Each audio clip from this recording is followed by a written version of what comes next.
Singapore ranks so high on so many global metrics: education, safety, income, startups, tech, funding, whatever.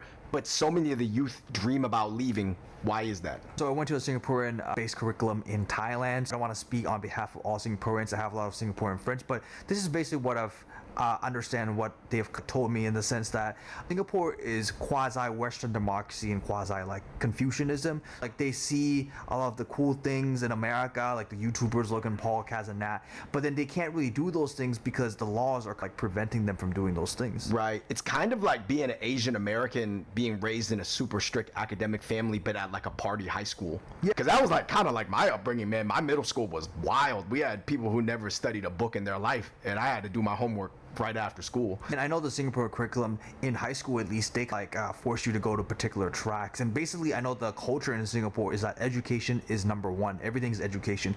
Either if you didn't go to NUS, SMU, or Nanyang or something like that, and if you go to trade school, there's literally very little that you can do. Whereas in America, there's still other options, like for example, junior college, community college. If you're not cool, you can be like a cool DJ, you can be a rapper. And in Singapore, the people that don't strive and succeed in education, they can't really go into DJing or rapping. They can, but it's not going to provide them the same dopamine or the same coolness factor in Singapore. Right. People don't really put those identities on the pedestal. They don't value it at all. Right. Yeah, like we said, man, Singapore might be a flawless machine, but people aren't machines. People react based on emotions, and that's why America is different, and that's why there's more crimes in America, because there's quote unquote more freedom, but within that freedom, it's going to lead to cracks in the gap in the system.